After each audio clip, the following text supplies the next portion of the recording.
This is round 3 of the Sheperdstown Open, and I am playing my roommate for the third time.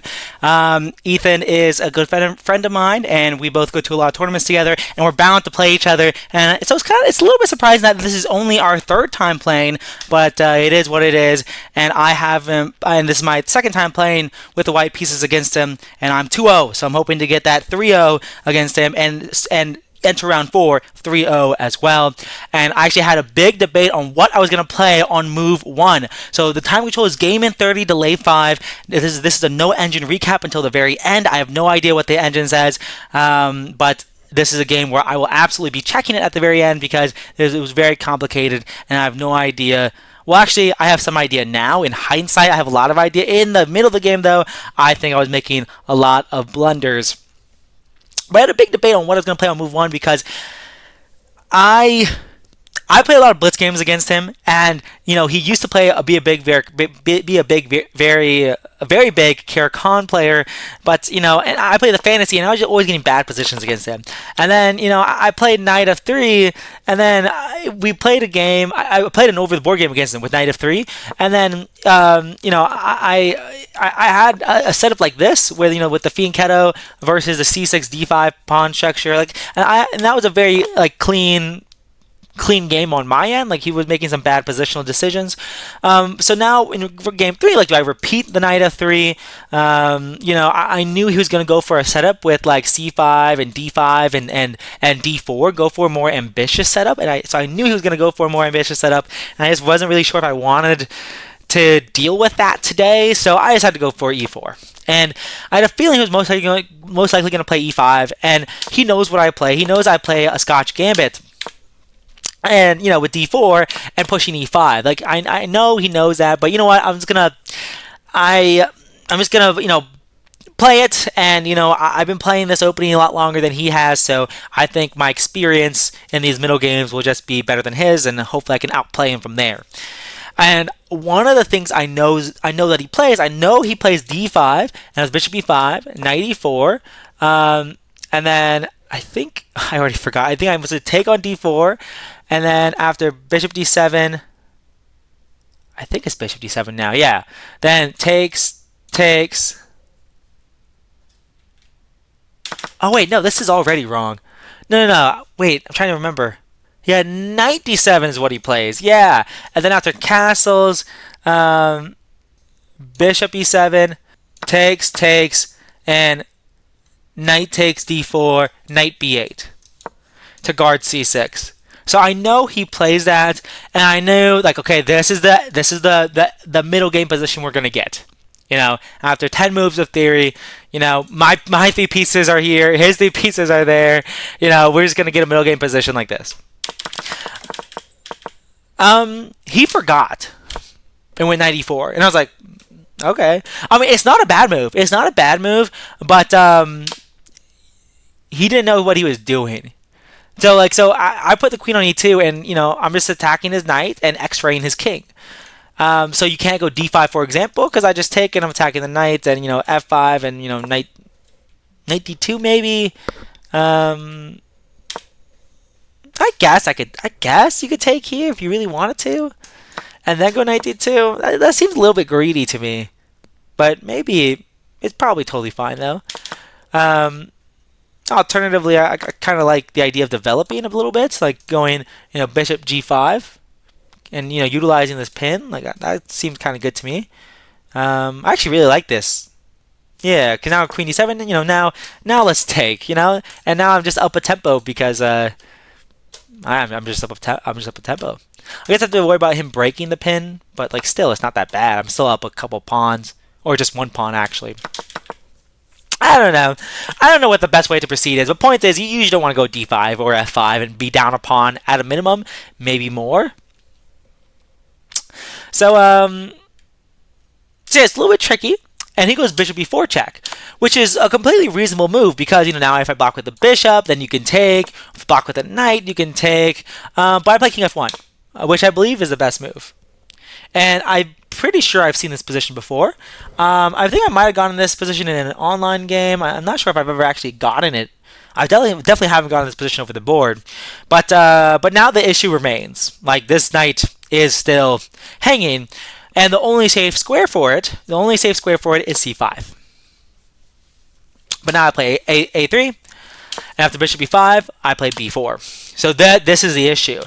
If you are going to play knight c5, you have to play it now. You can't go bishop b4 check. Like, this is completely fine for black to play like this if they want to, but they can't play bishop b4 check because of king f1. Like, it loses to king f1, which is pretty insane. And yeah, because of a3 b4. And if he sacrifices his knight, then bishop g5. It's game over. It's game over. The knight that stops that bishop from guarding the queen. And after f6, he's gonna go check, and yeah, let's just win everything. So yeah, pretty self-explanatory.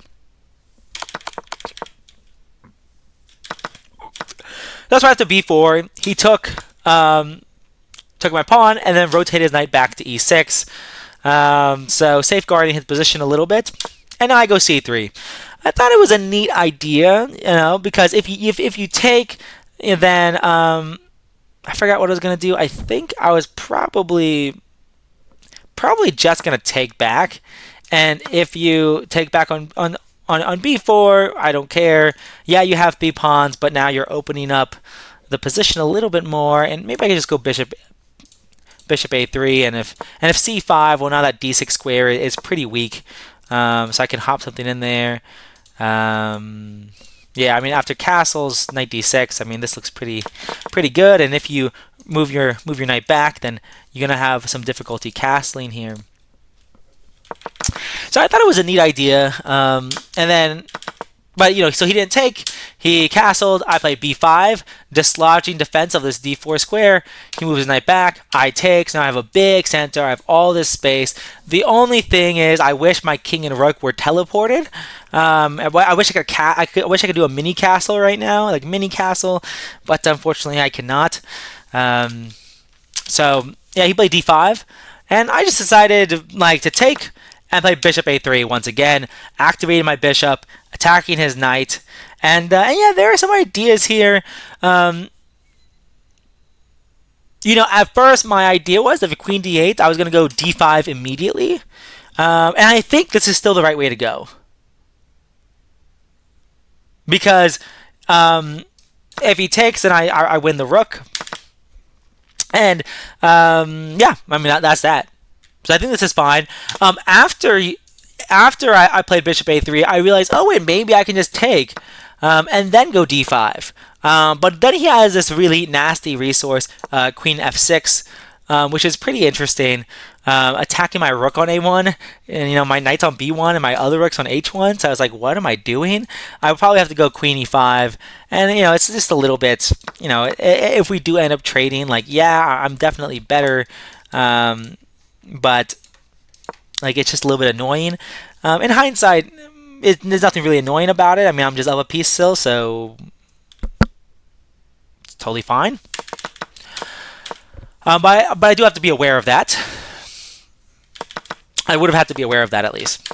But so bishop a3 does happen, and now he thinks for a long time and plays queen f4.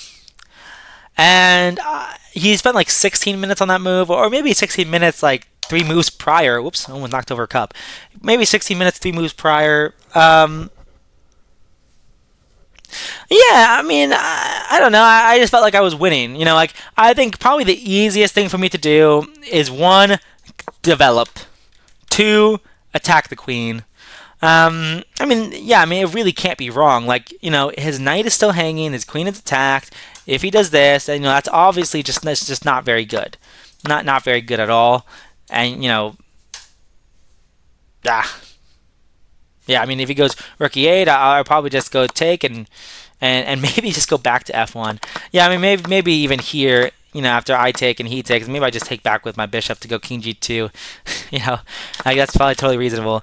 And so, but g3 is very reasonable. My bishop guards c1, so there's no checks here.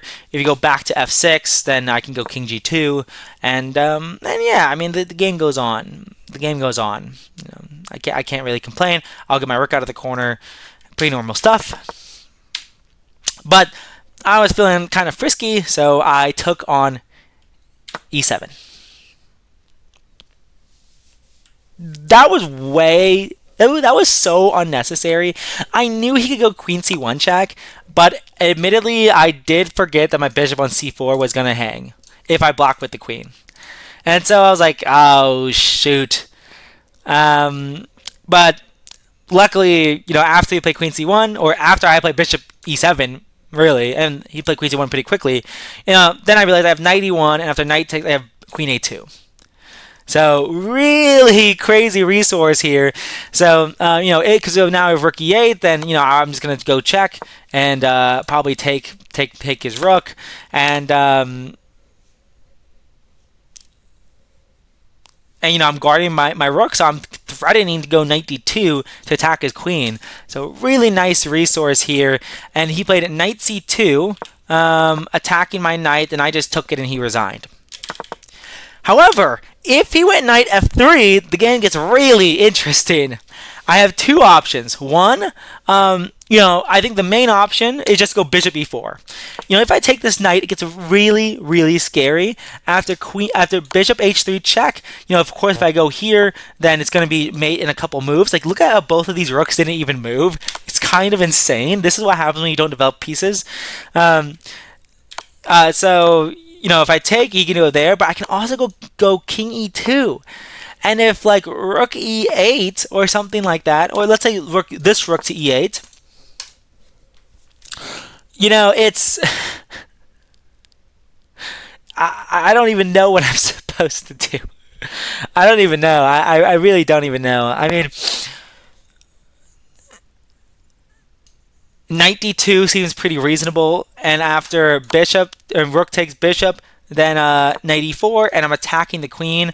And if the queen goes back to like f4, for example, then I can go knight d3, and now I'm getting all of my pieces out. Let's say like queen h6. Maybe knight queen f4 isn't very good. Maybe queen f6 to begin with. And still knight d3 because f5 is not possible. And if king f8, now I can move my. I can't even move my king out of the way. I guess I can go here, so if f5, I can go back or something like that. That's insane. I mean, the game still goes on. The game still goes on. I'm not sure the best way to defend. But, yeah, I mean, he played knight c2, which is a clear blunder, and, game over. So that's 2 games in a row. Last game, my opponent blundered a piece in the opening, and so did my, my roommate this time around. So I paid 1600 by them blundering pieces, so kind of crazy, considering my first game was against a 1500 and he brought me to an endgame. So it is what it is. I'll take it when I can get it. And I'm going to hit the game review, and I'll see you guys in the next one. Peace.